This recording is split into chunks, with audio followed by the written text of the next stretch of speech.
I'm Alex Argo. I'm a VP with GSV Ventures. Thank you all so much for coming. I'm sure you can hear by my voice that we are on day 5 of conferencing. But no, really excited. I think we're really going out with a bang with this panel and the folks we have and what we're talking about. Just quickly, and then I'll stop talking because I know you're here to hear them speak, not me. But I'm sure this is not your first AI panel.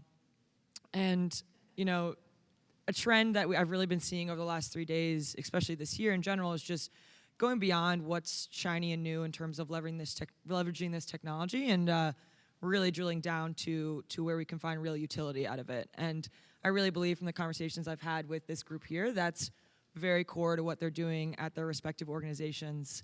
So just quickly, I'm going to run through, and then they'll talk more about their role. But we have, from left to right, we have Shantanu Sinha from Google. We have Mustafa Furniturewala from Coursera. We have Elizabeth Reilley from ASU. And we have Cirillo from PowerSchool. So you can really see some of the largest players represented right now, really across the pre-K to gray spectrum. So with that, Shantanu, I'd love for you to just kick us off, talk a little bit about your role, and then would love for you to highlight where's the area that you guys are leveraging generative AI. I know you all are Google, but within education that you're really most excited about or optimistic about. Yeah, so I'm Shantanu. I lead our EDU team at Google. And we focus on bringing the best of Google products to schools and institutions, products like Doc, Sheets, Slides, Workspace, as well as building the education layer on to really make them work in an education setting, products like Google Classroom. I've been in the education space for about 14 years. I helped start Khan Academy as the founding president back in 2010. And I've been, I'd say, an AI enthusiast for a couple of decades. I actually did my master's thesis in artificial intelligence at MIT, building neural networks a couple decades ago, long before anybody was talking about neural networks. So when I actually think about what I'm excited about, it really has been seeing this evolution of the space and the transformative capabilities of this technology. If you really think across the 90s and 2000s, people were talking about what AI could do, but it really hadn't led into kind of these breakthrough moments. And the acceleration that we're seeing over the course of the last decade is just like really remarkable to see.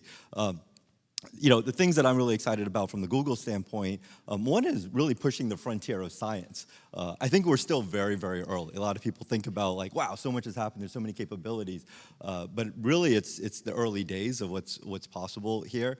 The core, you know, transformer architecture that's led to the large language models, like has all kinds of capabilities that we're now seeing, but we also see that there's many, many more breakthroughs to be had. And you know, the latest models with Gemini, for example, are built with multimodal capabilities natively. They're built with large context windows. So now you can give a prompt and say, here's 10 books. Why don't you read these 10 books and then give me the answer? And like that has all kinds of ramifications for totally new possibilities. So when I think about where we're headed, I'm really excited at how the core underlying technology is going to unleash all kinds of new possibilities, and now how we can really bring that to our users. And within education, a big focus of ours is how do we enhance that teaching and learning process? How do we elevate teachers so that they save time, they can be much more effective, and how do we really make the learning experience much more personal and effective for students? That's great. Yeah. So hi everyone, I'm Mustafa. I head the engineering and product teams at Coursera. So I've been at Coursera for about 10 years now, and I have also been leading recently their generative AI product strategy. In terms of how we are leveraging AI, we were just talking about this actually before the panel started, of how Coursera, the first course that Coursera had was machine learning, so it's like great to see it come full circle now with the focus on AI. But we're leveraging it in the product quite a bit in terms of bringing applications to market, and then content as well, as you can imagine, like you know, making sure we are helping everyone upskill on generative AI. And then even internally with productivity, with GitHub Copilot and other tools, we are leveraging it for productivity as well. In terms of what I'm really excited about, I think we had these things on the roadmap that were AI-enabled applications that were like 12 months out, 2 years out. And suddenly in the last 6 months, we've been able to really accelerate the launch of these AI applications with just software engineering versus having multiple skill sets, having to build these things. So leveraging Gemini and other models, I think that has been fast-tracked now so much. So I'm really excited to continue to innovate in the education space. Hi, everyone. I'm Elizabeth Reilley from Arizona State University. I work in our enterprise technology unit, leading our AI acceleration team. So at ASU, we have over 100 AI projects that are live out in the world, where folks are using AI for everything from classroom uses to uses to help them improve work. Where we see AI right now, and to Shantanu's point, we see that there's so much farther for the technology to go. So really right now, we're focusing on experimentation, rapid iteration, but also distilling the learnings from each and every one of those use cases. So like I said, we have over 100 experiments out there now. They all have assessment plans with them. They all have outcomes that we expect, and everyone is documenting what went well, what didn't go well, what surprised you. What are the outcomes of that assessment plan, so that we can continue to learn, we can continue to build this knowledge base of information about where AI is working well, where it's not working well, the opportunities that we really want to scale and move forward with. So really focusing on that impact, whether it's for operational uses, whether it's for teaching and learning, whether it's in the classroom. We're really excited here at GSV that we've met a lot of wonderful folks who are doing great work in the AI space. And the folks that we appreciate the most are those that are really honest about where the technology is, because it's not, at this point, it's AI today is the worst that it will ever be, and so we see so much opportunity in the future, and we're planning for that future, laying those foundations for that future today. But it's not the magic bullet that a lot of folks want it to be. So focusing on that impact and on that value in all spaces is what we're up to at ASU. Good morning, everyone. My name is Chris Cirillo. I'm Vice President of Product Management at PowerSchool. And I specifically lead up our classroom products. And I've been in the classroom space for the last 15 years, so really focused on assessment, learning, curriculum. That's really been my focus the whole time. And what really excites me is what we can do for educators and teachers. And I'll talk about the student side, but at PowerSchool, our mission is to personalize education for every learning journey. And what that really means is, it's a nuanced conversation, but what I feel like it means is giving educators and teachers the time to actually spend with their students and learn more about them. So our focus on AI in the classroom is really human-centered, and it's about saving time, it's about efficiencies, about bringing the right data to the right users at the right time, so that they can actually use the human element to make sure we're personalizing education. And that's really been our focus. And of course, we're trying to personalize the student experience. There's a lot of great technologies. Generative AI does certainly help personalize, and we think that because we have a large K-12 data set, we can contextualize experiences very well, because we do understand the whole child and everything that's going on in them, in their lives. That's great. Chris, I'm going to kick it right back to you. So obviously PowerSchool is incredibly active in terms of incorporating generative AI into your guys' products and rolling out different products. How do you, as a large institution, really mobilize your team to embrace generative AI, get excited about it, and leverage it? Excitement is not the problem. That's definitely not the issue. But I think what we're really trying to do is focus our teams and even focus our customers, because not every use case is the right use case, all right? There are pitfalls to any AI, especially generative AI. So what we wanted to do and what we focused on was education. So it started with all of product and engineering taking mandatory AI courses. So we're all aligned there. And based on that, they can then start to critically think about what is the right investment we should be doing. Where should we be putting our time and energy? Because we wanted to make sure that it was a focused enthusiasm.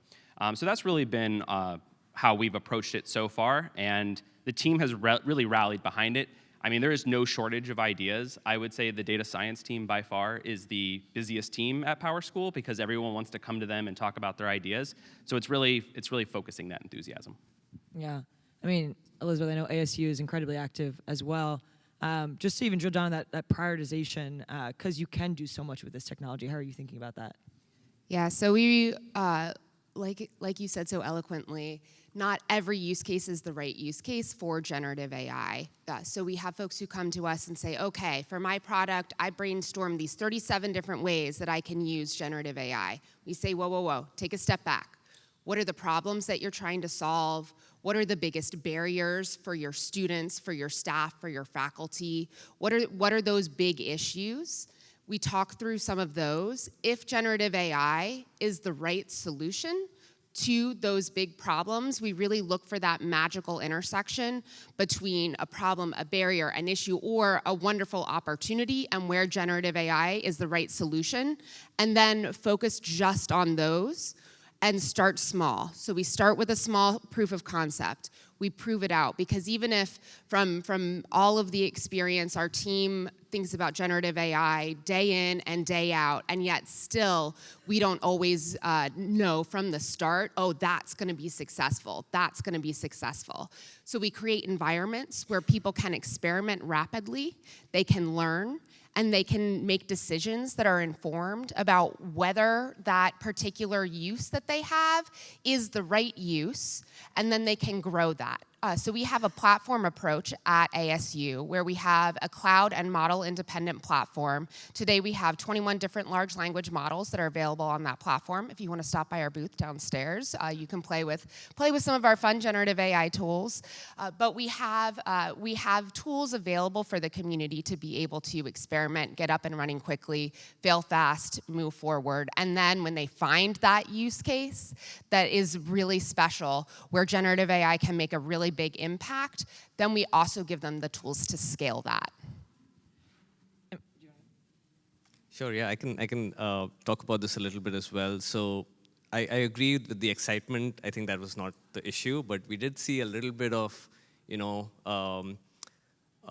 doubt on what this technology can do, especially from engineering, which is, we are trained that way to think that way of like what. So we had to reframe the question in terms of what it can do versus what it cannot do, and start from there. And we started with prototyping those to make sure that we can understand the technology. It's not for everything, so what can it be used for?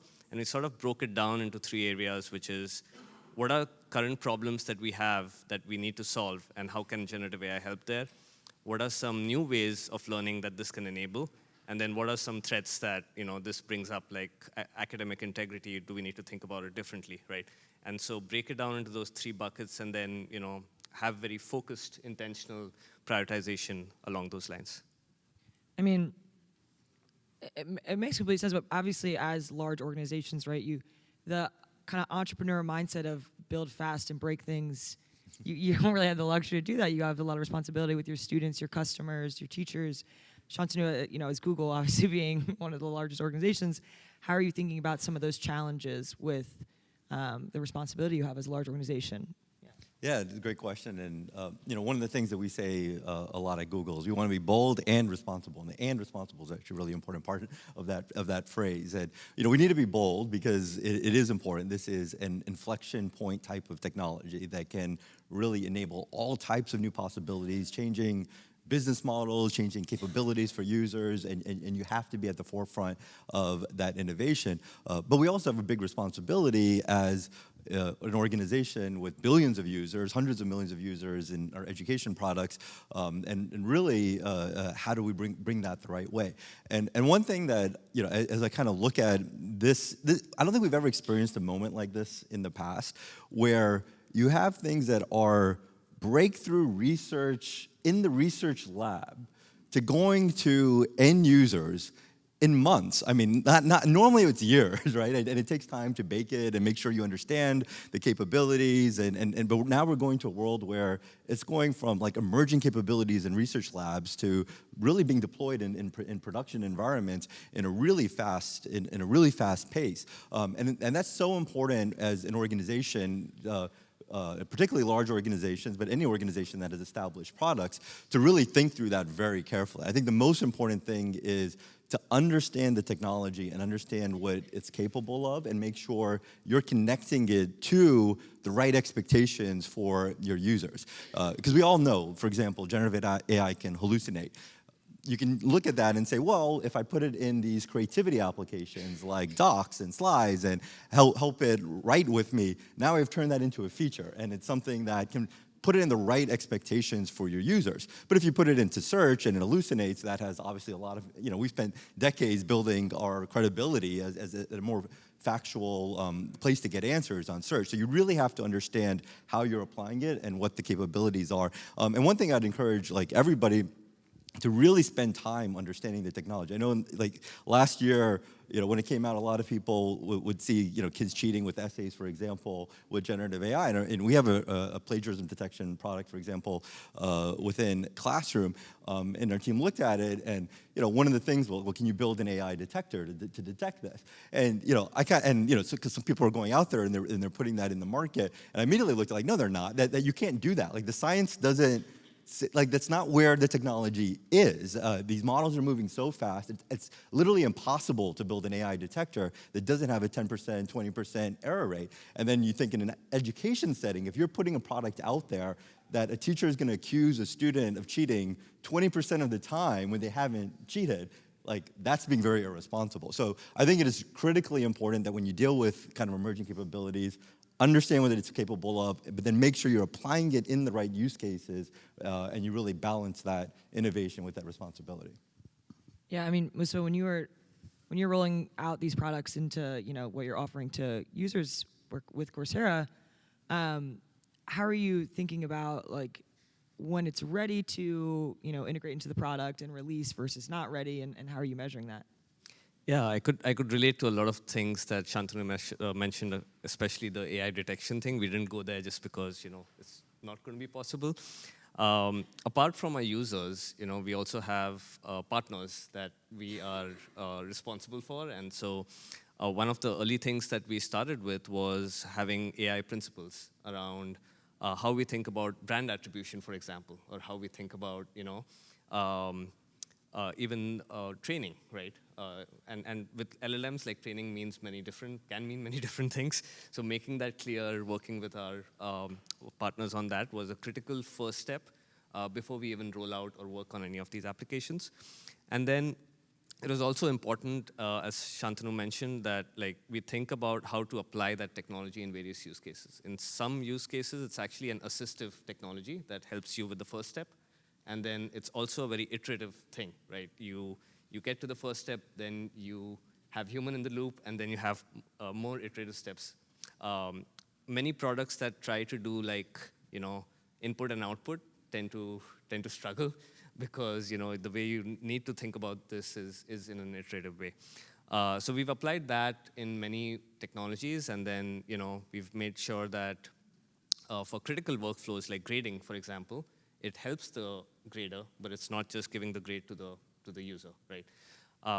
So that's how we've thought about it. Some other things that we've done internally is have a playbook on how everyone in engineering and product should think about this technology and apply this technology.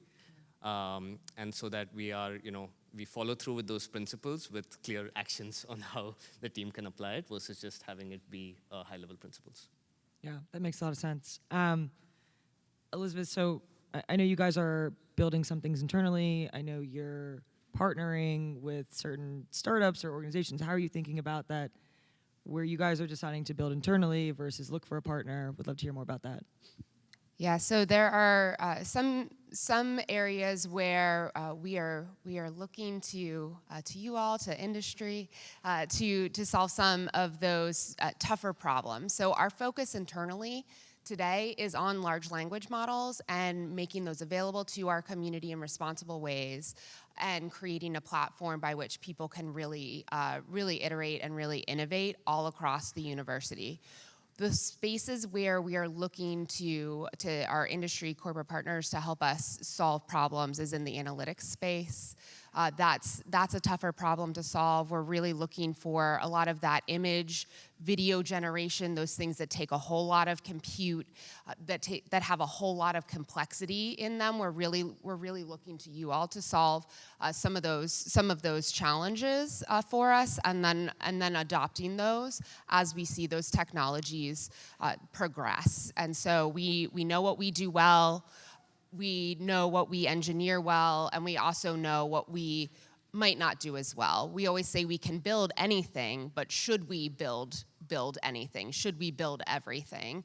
And those places where we're getting a lot of value out of the large language models internally in so many different spaces. We really want to focus on doing that well and scaling that, and then looking to companies to fill in the gaps in other areas. But our strategy is the same regardless, focusing on impact, focusing on data. So every time we engage with a new vendor in the AI space, we've done over a dozen different proofs of concepts. We always do something small and we do something real, internal to our environment. So for example, early stages in the generative AI space a few months post November 2022, we worked with a company, set up a pilot to do a generative AI experience that basically teed up answers to questions that our students have about all different kinds of things along their journey. IT questions, financial aid questions, sort of those operational questions. We created an evaluation framework. The first version of that evaluation framework was a Google Sheet, where we had a lot of different questions. We had human-generated responses. We had model-generated responses. We had human beings evaluate those responses. And guess what? They weren't great. The accuracy rate wasn't great. And so even that Google Sheet saved us several $100,000 of investment in that company to be able to scale that. So failing in that way with data was extremely important to us. We learned a lot from that. So Stella Liu, who's in the audience here, she's our lead data scientist. Stella came on the team and she really expanded that evaluation framework to include a lot of different machine learning metrics. Take what's best from the Stanford Helm framework, take what's best from all the papers that are coming out about different ways to evaluate, bringing that together for us to evaluate holistically. But those of you who are at colleges, universities, schools, where you might not have access to resources to do machine learning at that scale, a Google Sheet saved us several $100,000 being able to have the data to take to our leadership to say this isn't the right play for us. Yeah, I mean, Chris, I'd love to hear too how you guys are thinking about, because I always joke that, there are so many startups in this space going after really low-hanging fruit of how to leverage this technology, but then you have the big incumbents in the space who are rolling out the same capabilities as well. And I almost want you guys to do that so then they stop focusing on that as startups. But I'd love to hear how you guys are thinking about, where you might look to partner with a startup, what might be harder for PowerSchool to do versus what you can build internally. Yeah, I mean, our focus has always been breaking down data silos, especially in the specific K-12 industry, right? We have a suite of products, classroom to home to central office, and the value that we bring is that we do have all of that data about the student, about the teacher, what's going on. So we can do a lot of contextualization. We can bring a lot of really specific, fine-tuning, ground truth type of elements to AI.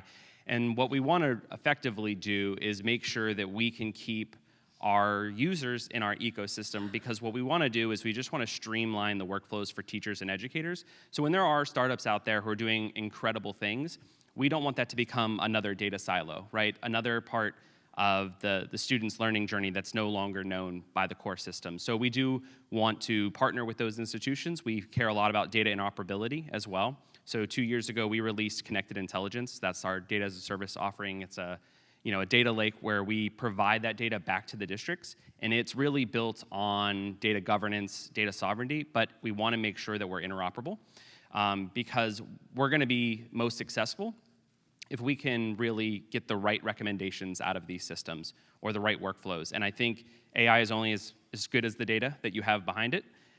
So that's really where we can come in, because we are that education expertise. We have the holistic data set of the student and of the educator.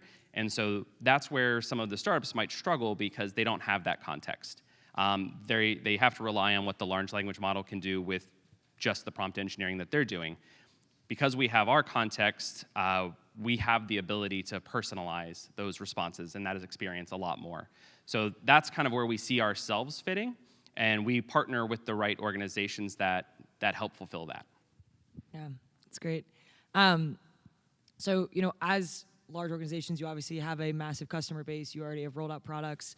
Would love for all of you, honestly, to address this question, but Mustafa, I'll start with you. Has this technology made you rethink how you all think about pedagogy, the best pedagogy, and then subsequently, you have your core kind of Coursera product. Are you thinking, is it making you rethink the product at all entirely, or is it just about augmenting it with generative AI? I would love to hear more about that. Yeah, it's a good question. I think in terms of whether it changes pedagogy, I would say it's still early days in terms of experimenting on how to use the technology. But yes, I think we are thinking about it differently in a few aspects. One of them is what are different kinds of assessments, right? So one way to deal with plagiarism is to have plagiarism detection tools, right? And we are not like going after any AI detectors, but we are thinking about like, okay, how can you use some of the vision models to do better proctoring, right? And do it in a more efficient and scalable way, right? And low cost, right? So that's one area where we are thinking about things a bit differently, is how does academic integrity change?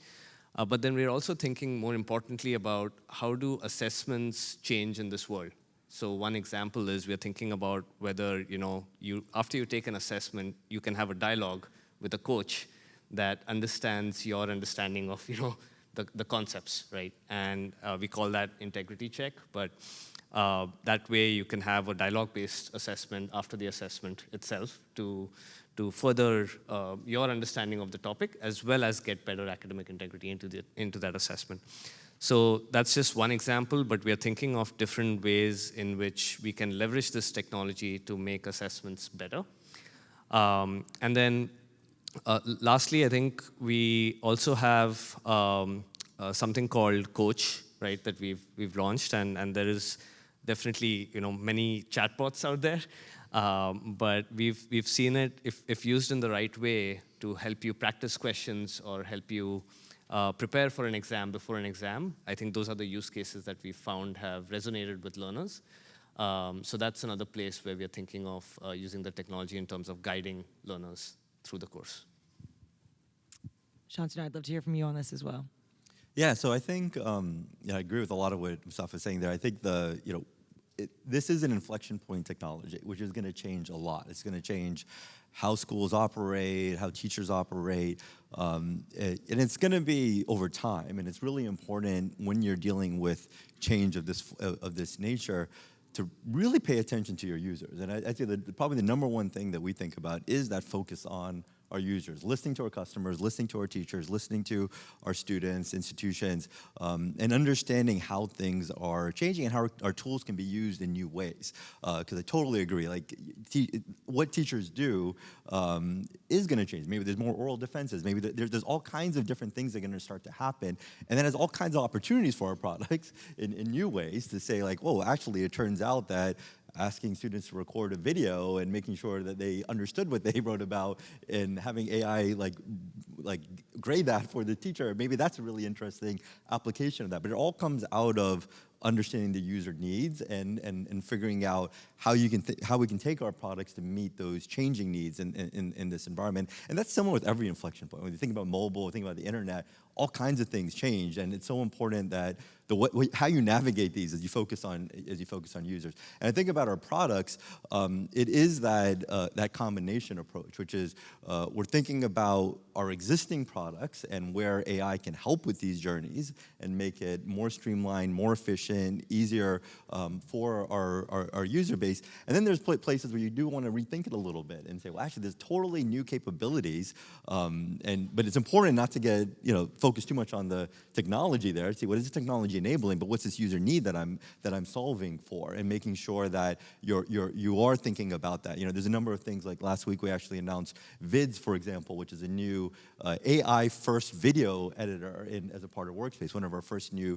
products in the Workspace suite in many years. And it really came out of that kind of that recognition that this type of video editing, as we thought about in the past, is going to be very different with AI. How much assistance you can get out of it, how you even create snippets is going to be just very different with the new capabilities that we're seeing. So there's definitely places you take kind of these leapfrog bets on, wow, if we can leverage the technology to solve this need, that has some real value. But then there's a lot of places where we have big products, right? We have search, we have YouTube, we have Classroom, we have Workspace, Chromebooks, and we're really looking at how do you embed it in those journeys to really make it as helpful as possible. That's great. We do have a little under 10 minutes. And I have more questions to ask this amazing group of panelists, but I did want to open it up quickly if anyone does have a question top of mind, and it's not often you get to ask individuals from Google, Coursera, or ASU or PowerSchool questions. So does anyone have a question top of mind? Yes?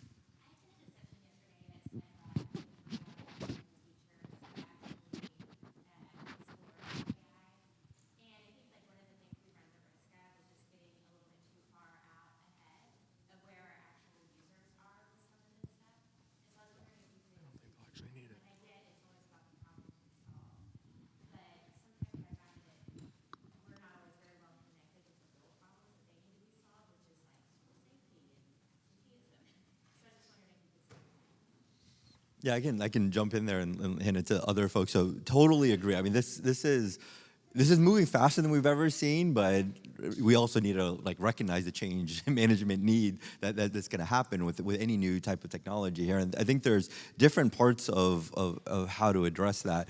One is, I think, professional development and teacher training is a critical part. It has to be a part of the toolkit. Just, again, last week we announced a Grow with Google course on how for teachers to be able to learn how to use this technology the right way. Because I think it is very important that they're familiar with it, they understand it, they recognize their students are already on it, but it's really important that they have more of an understanding of it. And then I think another thing that's a really important avenue is to focus on how to ensure that teachers are seeing the value of it.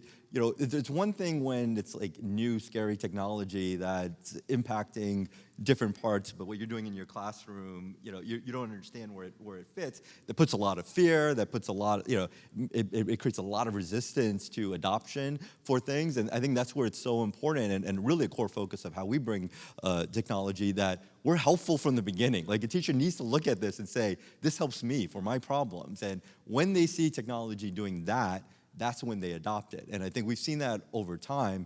I think about over the last decade or so when Chromebooks and computers started coming, they immediately saw the value of how much this can enhance my classroom during remote learning. They saw the role technology can play to really reach their students in these difficult times. And I think similarly, we have to make sure that when we're deploying AI, that it really does hit those needs in a way that it drives pull, as well as supporting with training as a part of that. Yeah, I'll just add a little bit to that. I think I agree on a lot of what Shantanu said there. One of the key things to understand here is this is a very fast-moving technology for all of us, right? Every week there are new things. It's not just teachers, engineers, data scientists. All of us are dealing with that change, and educating ourselves and learning is going to be one way to keep up with the technology and experiment, or being open to experimenting. I think one of the things we've thought about is we have these academies for different roles, and we are considering having an academy for teachers as well on how to use this technology. And the other way to do it is also, when we think about product, there is also tools for instructors and teachers. So we recently blogged about a tool called AI-assisted authoring. By just using that tool, you could play around with the technology and use the technology to create a course, or create at least the structure of the course, not the content itself, right? And so that's another way to sort of upskill and grow. Yeah, I'd say. Oh, do we want to move on? Well, I guess I'll do it quickly. But at PowerSchool, we employ educators, and our approach is that we offer proven practices anytime a district is deploying any of our AI solutions, especially generative AI. So it's about getting educators in front of those districts, providing the direct training, but then linking it to what the actual teachers do day to day. So giving tangible examples, so it is tied to something more like, how do I use the talk to my data feature to learn about the absenteeism problems I have? So tying it to the actual use cases. And doing that through educators who can speak to them in the language that they're used to is our approach to it. So most of your offerings presumably are processing AI queries in the cloud at the moment. Do you anticipate customers asking you, and if so, at what point, to be doing that processing locally, on an AI PC using NPU and GPU? And do you see that in your development plans? I mean, I'll just say that I actually had that conversation this morning with some of the vendors. So basically in Latin America and really Southeast Asia, when we meet with institutions and they are exploring these opportunities, that question is already starting to come up. So I think it is something that we need to think critically about because it's an equity problem. If not every student still has good Wi-Fi connectivity to this day across the world. So I think that is something that we have to spend some time really thinking about. Yeah, we're doing a lot of experimentation today with smaller forms of hardware, types of models, types of use cases that work well there. We have a few proof of concepts up and running because we see, while we're not doing that at scale today, we see the need for edge computing devices to be able to use some of these models, smart devices that are local to an area that may or may not have access to the internet to be able to use the power of these models. So while we haven't deployed anything at scale, we've experimented with that with some success. One thing I would just, and I think it's a great question, and I think particularly right now, for educational use cases, they're often pushing the frontier of these models, so you need the big cloud models, but it's in direct contrast to the access and the equity that you really want to see here. But I do think that's going to change very quickly, and we're already seeing like every generation of these large, so like for Gemini, for example, every version comes out with a really small model, a middle model, and a large model, each with different capabilities. And you're seeing that the next generation, the smaller models doing what the bigger models were doing, and I don't think it's that far away where you're going to be able to get a lot of your use cases with these on-device models. So I think it is something that it's important for people to experiment with, but it's important to see where these models are performing and figure out how do you really bring this in an on-device world. And we're finding experientially that a lot of times, like the small, medium, large models, a lot of folks are doing that. A lot of times, for most of the things you want to do, the small model is just fine. One more question.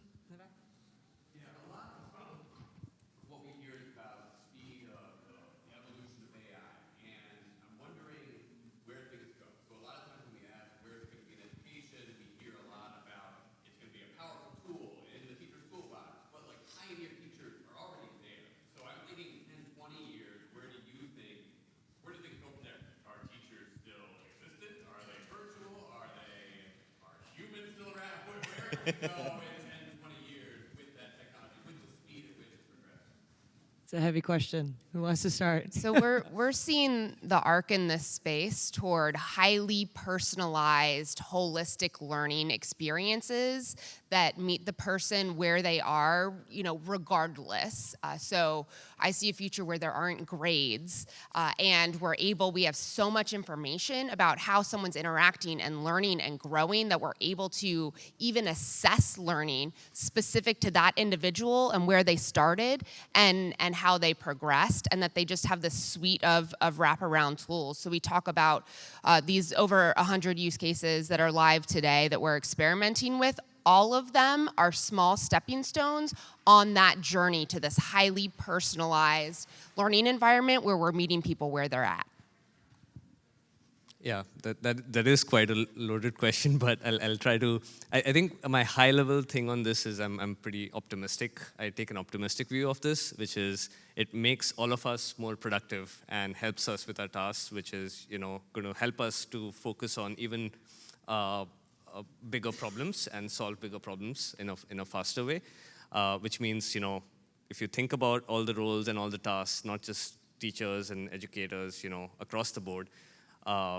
Those tasks then become a lot more productive and makes all of us more productive. So that's how I see the evolution of this technology. And like, I think you said it a few times, but I do think it's an inflection point like mobile cloud was. And so, you could look back and see how that changed products and productivity. So that's another way to look at it. Shantanu, Chris, I'd love to hear your guys' take on this as well, window into the future and don't worry about the clock. We can go over because I'm with GSV, so you know. Yeah, so, yeah. No, I mean, I think it's a great question. It is really hard in a moment like this. I mean, decades away when we're having trouble seeing even like 2 years away is a difficult thing. I think humans will be around, and I think teachers will be around, and schools will be around, and like I'm very confident of that. But I also, you know, similar to Mustafa and others, Elizabeth, what they're saying is like, I do also approach it with a view of optimism and a view of curiosity. I think in a time like this, you're seeing change and you're seeing different possibilities, and that can lead to fear of like, oh my God, what's going to happen? When are the AI overlords going to like take over the world? Or it can lead to excitement about like, how can I really apply this in interesting ways, and how do we evolve with this technology in the right ways? And I do think most of the fear stuff is pretty overblown. I mean, given where the technology is today, I think there is a lot of potential to elevate and improve so much of what we're doing, and our job right now is to understand how to experiment our way through that, to build collaboratively with our educators and customers the best possible future, and that's really how we're approaching it.